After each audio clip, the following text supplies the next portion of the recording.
बिस्मिल्लाहिर्रहमानिर्रहीम। बिस्मि यस्सिर वला तुअस्सिर व तमम बिल खैर। आज हम अपना तीसरा हिस्सा आज कंप्लीट करेंगे। ये स्टैचोमेट्री या बेसिक कॉन्सेप्ट का टेस्ट था। इसमें 90 प्लस एमसीक्यूज थे। हमने 34 कवर किए थे। आज हम 35 से लेकर आगे देखते हैं कितना हम जा सकते हैं। एक्चुअली 60 को इंशाल्लाह टच कर लेते हैं।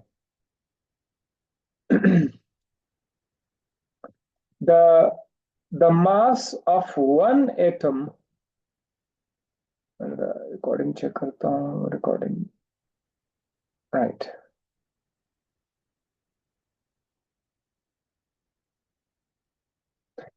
Okay. the mass of one atom one atom of an element compared with the mass of an atom of carbon taken as 12 is called। इस ये क्या चीज है, ये क्या मसला चला, इस ये मैं आपको यहाँ पर बता देता हूँ।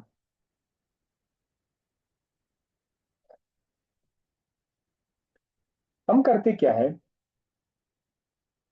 जब हम एटॉमिक मास फाइंड करते हैं, एटॉमिक मास जब हम लोग फाइंड करते हैं किस चीज के अंदर, उस मशीन का नाम क्या है? मास स्पेक्ट्रोमीटर। मास स्पेक्ट्रोमीटर। इसके अंदर जब हम फाइंड करते हैं तो हम पहले एक स्टैंडर्ड रख लेते हैं। हमारे पास सबसे पहले एक स्टैंडर्ड होगा। उस स्टैंडर्ड को देकर हम बाकी एलिमेंट्स का बाकी एलिमेंट्स का मास फाइंड करते हैं।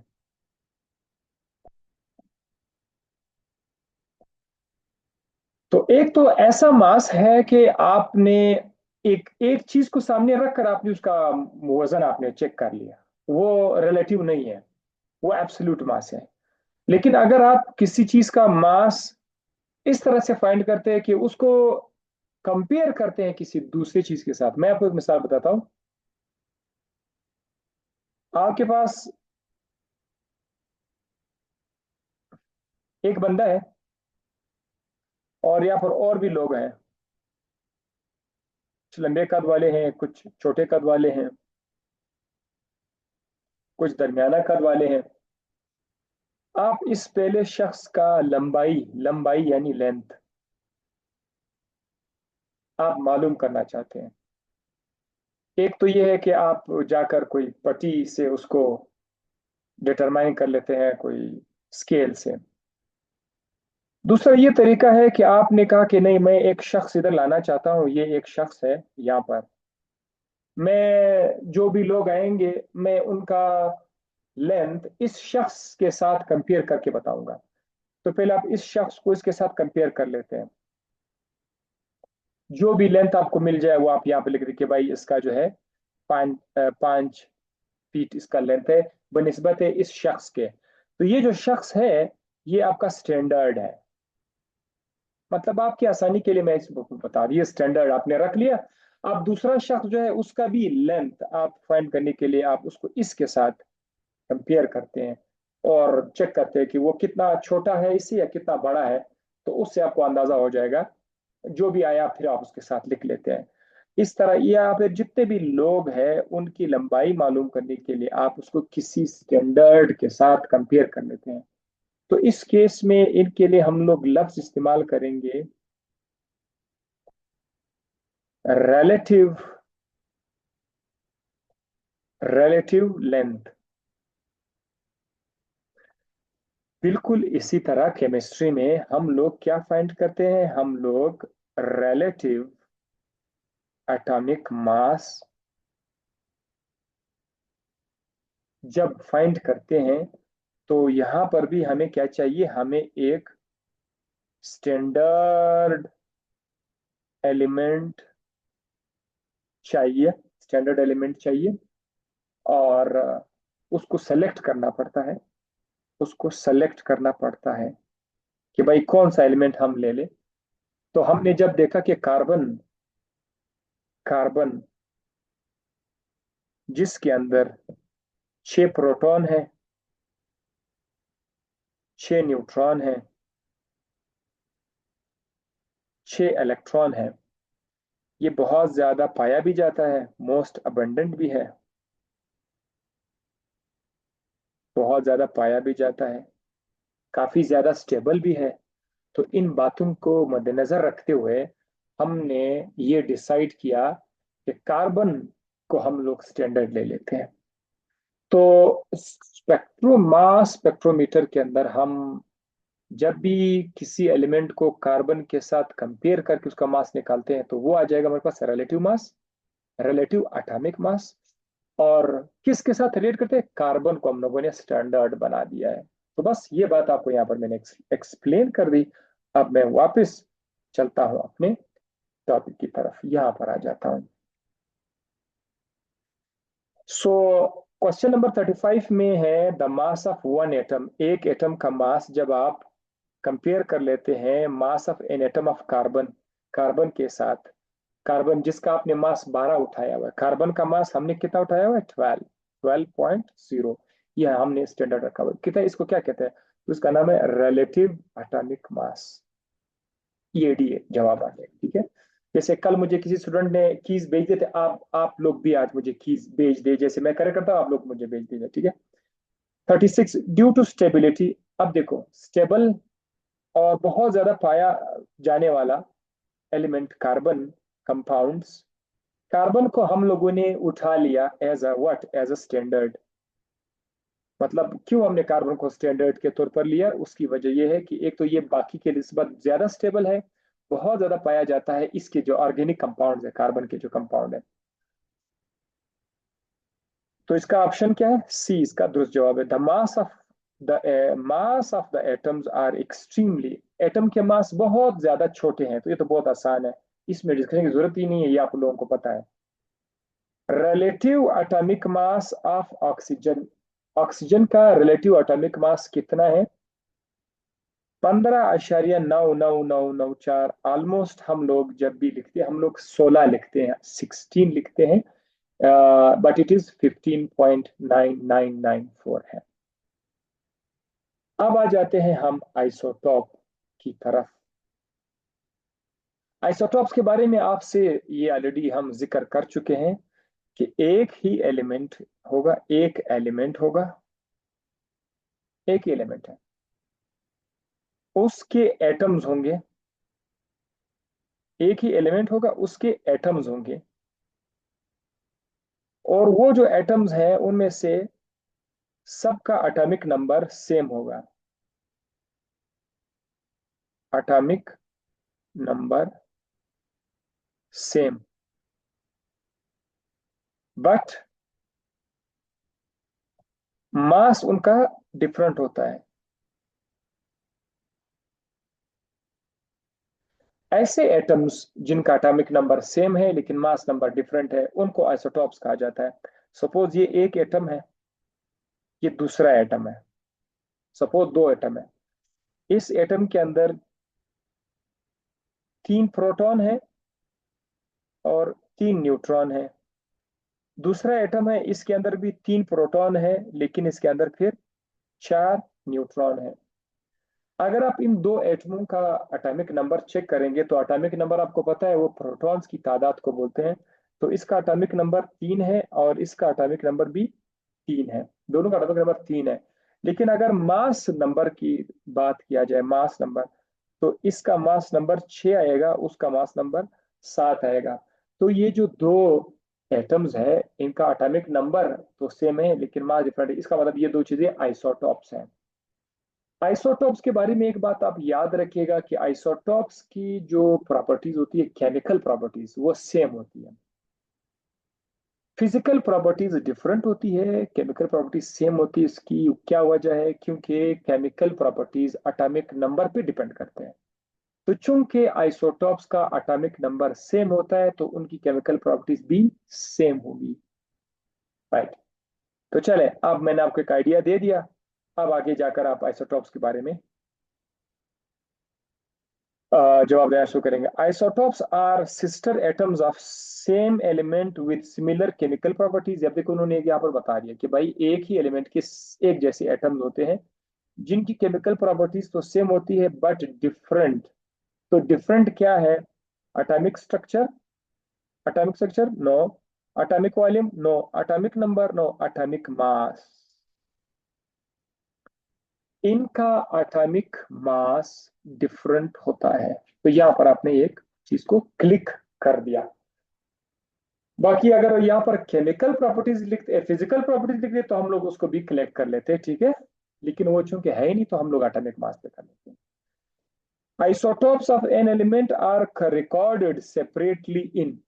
ये जो हम कहते हैं फलाना एलिमेंट के 4 आइसोटोप है, फलाना के 5 है, 10 है, ये हमें किसने बताया? तो उस मशीन का नाम क्या है? वो है मास स्पेक्ट्रोमीटर, मास स्पेक्ट्रोमीटर। अच्छा, जो बुक है, आपका जो बुक है उसमें मास स्पेक्ट्रोफोटोमीटर रखा हुआ है, मास स्पेक्ट्रोफोटोमीटर रखा हुआ है। तो आप लोग इसको फिर क्लिक करेंगे, दोनों दिया हुआ है तो फिर इस पे हम लोग क्लिक कर देंगे। अदरवाइज मास स्पेक्ट्रोमीटर जो है उससे हम लोग कर सकते हैं। जब दो आ जाते हैं फिर आप उस पर वो कर लें, मास स्पेक्ट्रोफोटोमीटर।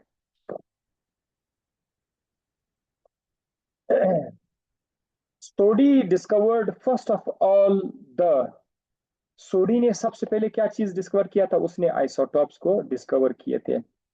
तो आइसोटॉप्स को सबसे सोडी ने डिस्कवर किया था। इसमें कुछ है ही नहीं, कोई और कोई खास चीज नहीं है बताने का। Isotopes can be separated by, isotopes को अलग अलग किया जा सकता है किस मेथड से? फिजिकल मेथड से। जो मैंने आपको एक दिन कल मैंने आपको एक डायग्राम बताया था कि हमारे पास इस तरह का एक स्पेक्ट्रोमीटर का इस तरह डिवाइस होता है। हम यहाँ पर सैंपल डाल देते हैं, यहाँ पर इधर। अगर उसके अंदर 4 आइसोटॉप्स है, सपोज उसके अंदर 4 आइसोटॉप्स है, 4 आइसोटॉप्स अगर अगर उस सैंपल के अंदर है, तो आपने उनको अलग तो नहीं किया हुआ है।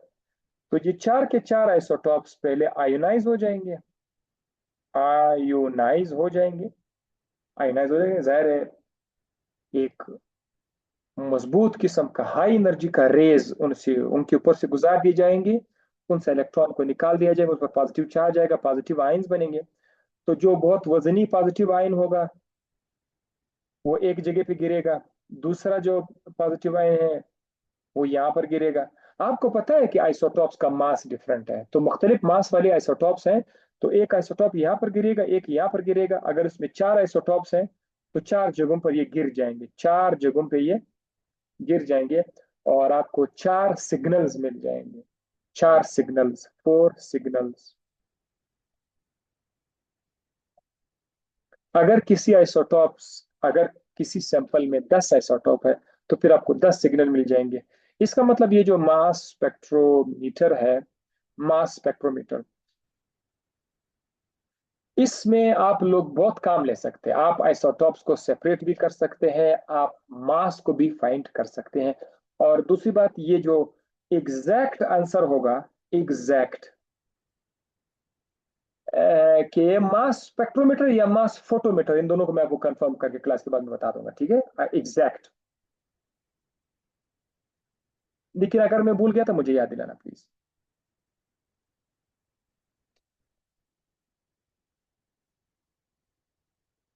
सो ये जो तरीका था ये फिजिकल मेथड था, जो मशीन के अंदर आप सैंपल डाल देते हैं, वो मैग्नेटिस और बिजली इलेक्ट्रिक फील्ड की मदद से उनको अलग करता है, ये फिजिकल मेथड है।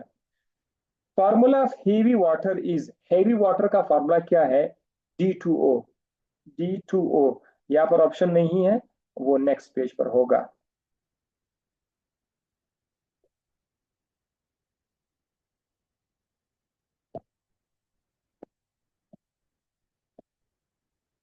यस, यहाँ पर ये वाला जो फार्मूला आप देख रहे हैं D2O, ये H2O की जगह आया हुआ है।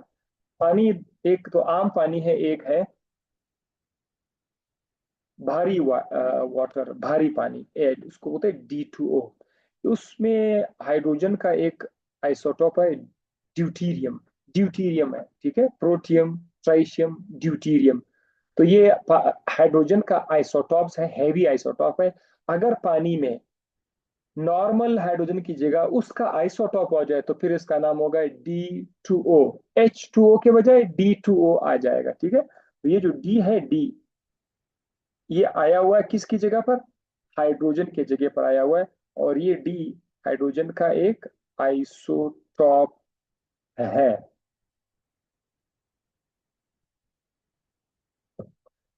44 आइसोटॉप्स हैव सेम। आइसोटॉप्स की सेम केमिकल प्रॉपर्टीज होती है, ये मैं आपको ऑलरेडी बता चुका हूं कि केमिकल प्रॉपर्टीज जो है वो एटॉमिक नंबर Z पर डिपेंड करते हैं।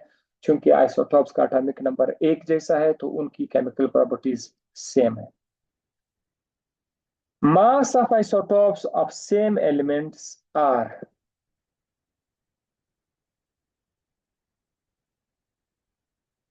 एक ही एलिमेंट के जो आइसोटॉप्स होते हैं उनका मास क्या है? उनका मास एक जैसा है? गलत। उनका मास तब्दील होता रहता है, कभी ऊपर कभी नीचे। और सी में है डिफरेंट, ये सही जवाब है, डिफरेंट। मतलब आपको बता चुके हैं कि मास उनका डिफरेंट होता है। Isotopes have same position in. Isotopes की पोजीशन सेम होती है कहां पर? फ्रीक्वेंसी टेबल में, वेलोसिटी टेबल में, पीरियोडिक टेबल में। आपके पास मैंने बताया था कि आप लोग सब के सब अपने पास एक पीरियोडिक टेबल रख लें। तो ये जो है ये हमारे पास पीरियोडिक टेबल है। आपको नजर नहीं है आ रहा होगा लेकिन आपके पास पड़ा होगा। पीरियोडिक टेबल में जो खाने लगे हुए हैं, सपोज यहाँ पर है हाइड्रोजन है, लिथियम, सोडियम, पोटाशियम। यहाँ पर है कार्बन, सिलिकॉन, जर्मीनियम। ये कार्बन वाला खाना है, ये सिलिकॉन वाला खाना है, ये जर्मीनियम वाला है, ये हाइड्रोजन है, ये लिथियम है, सोडियम है, पोटाशियम है। पीरियोडिक टेबल है। तो ये जो एक खाना आप देख रहे हैं कार्बन का, ये जो कार्बन का आप खाना ब्लॉक देख रहे हैं, कोई स्टूडेंट ये सोच सकता है या सकती है कि इस खाने के अंदर कार्बन का कौन सा आइसोटॉप पड़ा हुआ है? तो इस खाने के अंदर कार्बन के तमाम आइसोटॉप्स इस एक ही ब्लॉक के अंदर पर उनका पोजीशन सेम है। अगर आप C12 लेते हैं, अगर आप C12 लेते हैं तो वो भी इसी खाने के अंदर पड़ा हुआ है। अगर आप कार्बन का आइसोटॉप लेते हैं C13 तो वो भी इधर पड़ा हुआ है। वजह क्या है? क्योंकि हमारा जो पीरियोडिक टेबल है, हमारा जो पीरियोडिक टेबल है, इसको तरतीब दिया हुआ है, तरतीब, इसको हमने तरतीब दिया हुआ है एटॉमिक नंबर के बुनियाद पर। एटॉमिक नंबर के बुनियाद पर क्या मतलब? कि अगर आपका ये टेबल है,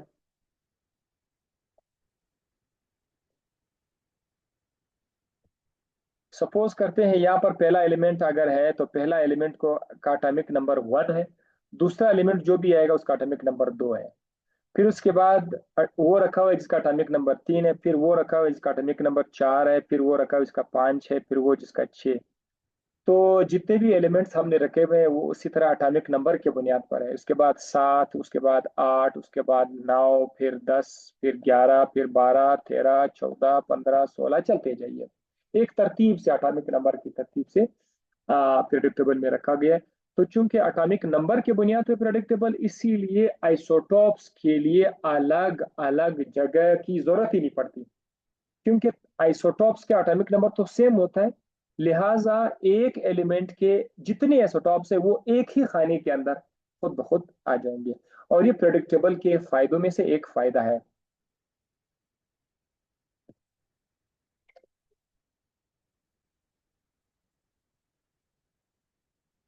एक मिनट।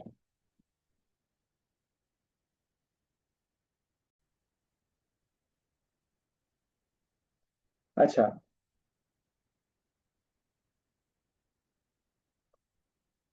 तो इसमें राइट आंसर है बी। 47 है मास स्पेक्ट्रोमीटर। मास स्पेक्ट्रोमीटर, मास, अच्छा यहाँ पर देखो उन्होंने मास स्पेक्ट्रोमीटर लिखा हुआ है। तो उसका मतलब ये कि वहां पर जो था करेक्ट ऑप्शन था कि आइसोटॉप्स को अलग करने के लिए हम लोग जो इस्तेमाल करते हैं वो मास स्पेक्ट्रोमीटर ही है, फोटोमीटर नहीं है। वो जो नेक्स्ट पेज में था, ठीक है, फिर हम लोग दोबारा भाई उसको कंफर्म कर लेंगे, वो मास स्पेक्ट्रोमीटर है। अच्छा, तो 47 कह रहे मास spectrometer separates different positive isotope ions on the basis of there. ये बात कल आप पढ़ चुके हैं कि एक मास स्पेक्ट्रोमीटर जब सेपरेट करते हैं आइसोटॉप्स को, सपोज ये पहला आइसोटॉप है, ये दूसरा आइसोटॉप, ये तीसरा आइसोटॉप है, तो हर आइसोटॉप का अपना चार्ज और वजन होता है। इस आइसोटॉप का भी अपना चार्ज और वजन का रेशो होता है, इस आइसोटॉप का भी अपना चार्ज और वजन का रेशो होता है। जो आइसोटॉप्स का वजन डिफरेंट है उनका चार्ज टू मास भी डिफरेंट होगा। मतलब अगर इसका सपोज मैं जस्ट आपको मिसाल, अगर इसका 3.23 है तो फिर इसका 3.10 होगा या 4.13 होगा। आइसोटॉप्स, एक ही एलिमेंट के आइसोटॉप्स का चार्ज टू मास रेशो लाजमी तौर पर हर हाल में डिफरेंट होगा। तो अलग अलग चार्ज टू मास वाले रेशो जो आइसोटॉप्स है वो अलग अलग जगहों पे जाके गिर जाएंगे। तो ये बात बार बार रिपीट हो रही है, तो अब मुझे भी अच्छा नहीं लग रहा है कि बात। सो मास स्पेक्ट्रोमीटर क्या करता है, इन चीजों को अलग करते हैं। किस चीज की बुनियाद पर? On the basis of their mass to charge values. ये गलत है, ये वाला सही है, charge to mass values, D वाला ये सही है, ये गलत है। ठीक है, सो ये करेक्ट है। E upon M values is the correct option. Charge to mass, mass to charge नहीं है, चार्ज टू मास वैल्यूज है। एस एन, ये आपके पीरियोडिक टेबल में टिन के लिए लिखा जाता है, ये एक एलिमेंट है tin. Tin, S N, tin के लिए बोला जाता है। और ये आपके कार्बन का जो खानदान है उधर आपको मिलेगा, कार्बन की जो फैमिली है उधर आपको ये मिल जाएगा। इसके कितने आइसोटॉप्स है? इसके 10 आइसोटॉप है, 10 आइसोटॉप्स हैं। बाकायदा इसकी अनस्टेबल जो है वो बहुत ज्यादा है, लेकिन नेचुरली इसके 10 आइसोटॉप्स हैं। अगर किसी की बुक में 11 है तो फिर आप लोग उसी हिसाब से चलते जाओ, ठीक है। ये नंबर वाइज अगर थोड़ा सा चेंज होता है आप अपना टेक्स्ट बुक को जरूर फॉलो करें।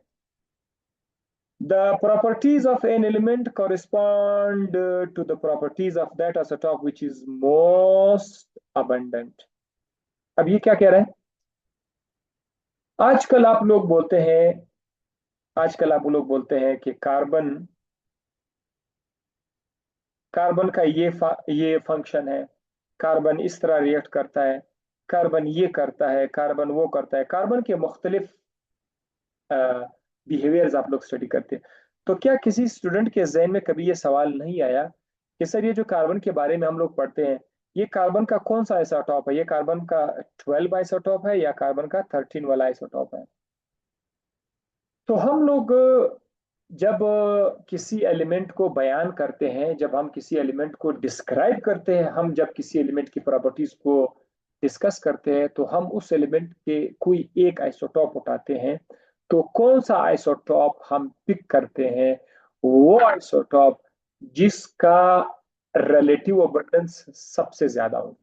सपोज कार्बन 12 60% है, कार्बन 13 जो है ये 15% है, सपोज कार्बन 14 ये भी 15% है।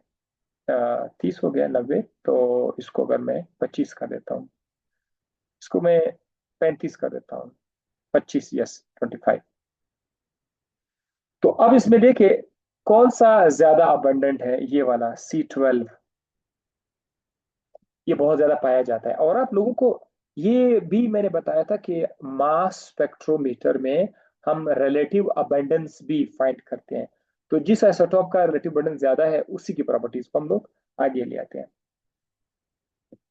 तो यहाँ पर वही सवाल है कि प्रॉपर्टीज ऑफ एलिमेंट, किसी एलिमेंट की प्रॉपर्टीज किस आइसोटॉप के साथ हम मैच कर लेते हैं, किस आइसोटॉप के हिसाब से उठाते हैं, उस आइसोटॉप के जो सबसे ज्यादा अबंडेंट हो, जो सबसे ज्यादा अबंडेंट हो। More abundant isotopes of an element is the one with ज्यादा abundant isotop कौन होता है? ज्यादा abundant कौन होता है? जिसका एटॉमिक मास ताक हो या जुफ्त हो। तो उसका जवाब दोस्तों E1 mass number, E1 mass number. जिसका मास नंबर E1 होता है वो आइसोटॉप्स, एलिमेंट का वो आइसोटॉप बहुत ज्यादा अबंडेंट रहता है, बहुत ज्यादा अबंडेंट रहता है, मतलब उसकी कसरत होती है। इसका मतलब ये हुआ कि एक C12 है, एक C13 है। तो C12 और C13 के मुकाबले में C12 चूंकि E1 है तो उसका अबंडेंस ज्यादा आया। ये थोड़ा सा इस की तरफ इस तरह इशारा कर रहा है। बल्कि इस तरह एक और भी था कि जिस एलिमेंट का एटॉमिक नंबर E1 हो उनके आइसोटोप ज्यादा होते हैं। इस तरह का भी एक स्टेटमेंट स्टेटमेंट है, लेकिन यहाँ पर आपको नहीं मिलेगा। ठीक है, इवन उसका मास नंबर वाले जो या एटॉमिक नंबर वाले उनके आइसोटॉप भी ज्यादा होते हैं। तो बहरहाल वो इधर नहीं है, मैं आपको फिर भी बता दूंगा वो आपको। Large number of isotopes are known for the elements whose masses are multiple of. हमने देखा कि जिस जिस एलिमेंट का मास 4 या 4 का जरब है, 4 या 4 का मल्टीपल है, यानी या 4 है, या 4 मल्टीप्लाई बाई 2 8 है, या 4 मल्टीप्लाई बाई 3 12 है, या 4 मल्टीप्लाई बाय 4 16 है, या 4 मल्टीप्लाई बाय 5 20 है। तो जिन जिन एलिमेंट्स का मास 4 का मल्टीपल होता है हमने देखा कि उसके आइसोटॉप ज्यादा होते हैं। तो ये भैया अगर large number of isotopes are known for the element whose masses are multiple of, जिसका मास किस चीज के मल्टीपल होता है? 4 के। इसका मतलब यह है कि जिस एलिमेंट का मास 4 है उसके आइसोटॉप ज्यादा होंगे बनिस्बत उसके जिसका मास 5 है। और बाकी भी आप चलते जाएंगे, जिस जिसका मास 8 है, 8, उसके आइसोटॉप ज्यादा होंगे बनिस्बत वो जिसके जिसका मास 9 है या 10 है या 11 है बनिस्बत 12 के। अब 12 जो है, जिसका मास 12 है, वो तो चूंकि कार्बन 4 का मल्टीपल आ गया तो उसके भी आइसोटॉप ज्यादा होते हैं। फिर हमने देखा कि वो एलिमेंट जिसका मास 13 है वो इतना नहीं था, 14 वाला नहीं था, 15 वाला भी नहीं था, 16 जिसका मास 16 था उसके भी आइसोटॉप ज्यादा थे। क्यों? क्योंकि 16 4 का मल्टीपल है। इसी तरह से आप आगे भी जा सकते हैं, 17 18 19 20 का भी इस तरह से आ रहा था। ये एक ऑब्जर्वेशन की थी कि ये ऐसा है। Fractional atomic mass is due to the number of possible isotopes and their natural। ये जो आप लोगों के periodic table में जो एटॉमिक मास है जो फ्रैक्शन में है पॉइंट इतना इतना इतना, पॉइंट इतना इतना इतना, कहता है ये इसीलिए फ्रैक्शनल एटॉमिक मास है क्योंकि इनके एक तो आइसोटॉप्स होते हैं और दूसरा इनका नेचुरल अबंडेंस होता है, नेचुरल अबंडेंस। लेक्चर, पुराना लेक्चर आप लोग जरा रिकॉर्ड रिकॉल करें। मैंने आपको बताया था कि हम जब भी एटॉमिक मास फाइंड करते हैं तो एटॉमिक मास फाइंड करने के लिए हम एक तो एटॉमिक मास उठा लेते हैं आइसोटॉप्स के जो भी हैं, और फिर उनका नेचुरल अबंडेंस भी उठा लेते थे। उनको आपस में प्लस मल्टीप्लाई करके उनसे एक एवरेज एटॉमिक मास हम बनाते थे। अगर आपको याद हो, वो लेक्चर आपको याद होगा, तो ये भी यहाँ पर बात हो रही है। Fractional atomic mass is due to the number of possible isotopes and their natural abundance.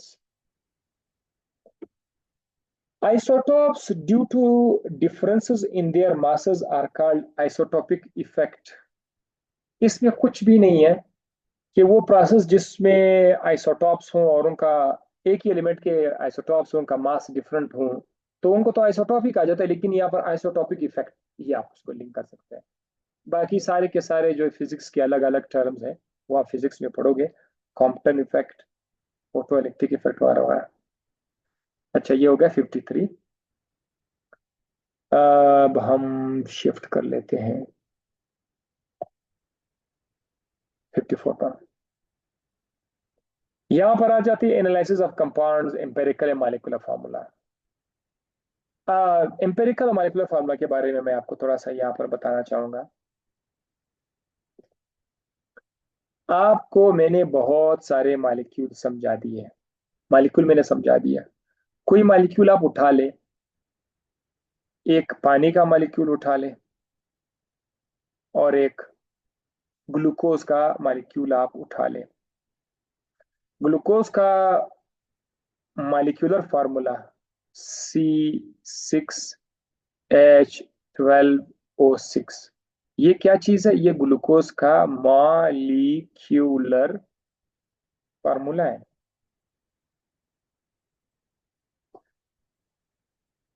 Molecular फार्मूले में अगर आप लोग चेक करोगे तो उसमें आपको नजर आ रहे हैं एटमों की तादाद, एक्चुअल नंबर ऑफ एटम्स। ये फार्मूला है C6H12, इसमें कोई रद्द नहीं कर सकता है। अगर हम इस फार्मूले को थोड़ा सादा बनाएं, अगर हम इसी फार्मूले को थोड़ा सा सादा बनाएं, सादा बनाएं, सादा बनाने का मतलब ये है कि C6H12O6 को थोड़ा मैथमेटिकली, 6 1 जा 6, 6 2 जा 12, 6 1 जा 6, 1 to 1, यानी ये ऐसा भी हो सकता है, कार्बन 1, हाइड्रोजन 2, ऑक्सीजन 1। तो अब ये वाला जो फार्मूला, एक नया फार्मूला आपने बना लिया, ये एक सादा फार्मूला आपने बना लिया, ये ग्लूकोज का सादा फार्मूला है। This is called empirical formula. ये कौन सा फार्मूला है? ये है इम्पेरिकल फार्मूला। तो मॉलिक्यूलर फार्मूला आपको एटमों की हकीकी तादाद बताता है, लेकिन एम्पेरिकल फार्मूला आपको क्या बताता है? एम्पेरिकल फार्मूला आपको एटमों की सही तादाद नहीं बता रहा है। इंपेरिकल, अभी देखो इसमें कहता है एक है, ये तो झूठ बोल रहा है, एक कार्बन तो नहीं है, ग्लूकोज में 6 कार्बन है। लेकिन ये है क्या चीज? ये वाला फार्मूला है तो ग्लूकोज का फार्मूला। ये ग्लूकोज का सादा फार्मूला है, जो आपको एटमों की एक्चुअल तादाद नहीं बताती है, सिंपलेस्ट रेशियो बताती है। क्या बताती है? Simplest ratio. ये 1 to 1 क्या है? 1 to 1 सिंपलेस्ट रेशियो है। आप किसी भी कंपाउंड को उठाओ, उसको काटना शुरू करो, जहां तक आपसे हो सके आप नीचे जा सकते हो। जब आप फुल सिंप्लीफाई करोगे तब वो हो जाएगा इंपेरिकल फार्मूला। अब मैं आपको एक और मिसाल बताता हूँ। सपोज कार्बन है, हाइड्रोजन है, ऑक्सीजन है। एक तरफ 10 कार्बन है, 20 हाइड्रोजन है और 6 ऑक्सीजन है। सपोज ये कोई कंपाउंड है, ये उसका अपना ओरिजिनल फार्मूला है, एक्चुअल फार्मूला है। क्या आप लोग उसको सादा बना सकते हो? देखो ऐसा भी सादा हो सकता है कि 2 5 जा 10, 2 5 जा 10,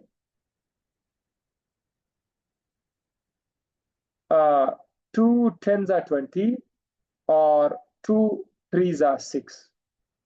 ये 5 10 और 3 मजीद सिंप्लीफाई हो सकता है? नहीं हो सकता, क्योंकि अगर आप इसको 5 1 जा 5 करोगे, 5 2 जा 10 करोगे तो 3 तो नहीं जा सकता ना।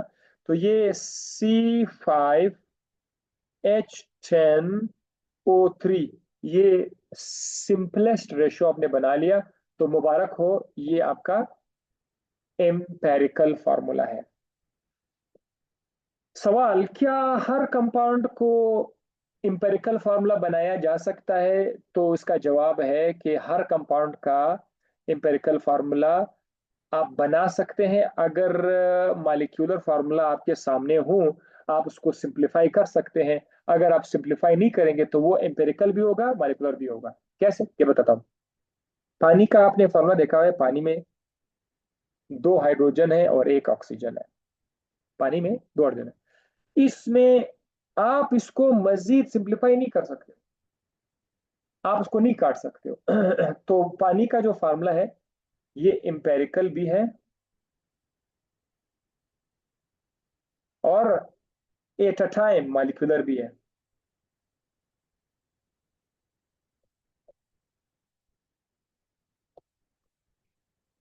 कुछ कंपाउंड्स ऐसे होते हैं जिनका मॉलिक्यूलर फार्मूला अगर आपके सामने हो, आप उसको सादा बना सकते हो, छोटा करके सादा कर सकते हो। कुछ कंपाउंड ऐसे होते हैं जिनका मॉलिक्यूलर फार्मूला इतना सा सादा, पहले से सादा है कि आप उसको मजीद सादा नहीं कर सकते हैं। जिसके मिसाल है पानी, अमोनिया। अब टाइम खत्म होने वाला है, नेक्स्ट लेक्चर में बताऊंगा आपको। पहले से अमोनिया का भी मजीद सादा नहीं हो सकता, पहले से ऐसा ही है। कार्बन डाइऑक्साइड का भी ऐसा ही है। तो ये हम लोग मजीद सिंपल नहीं कर सकते हो। तो ऐसे कंपाउंड्स का फिर मॉलिक्यूलर और एम्पिरिकल फार्मूला दोनों सेम होगा। अच्छा, ये टाइम अभी खत्म होने वाले, मैं एक 10 मिनट का फिर से आपके साथ लिंक शेयर कर लेता हूँ।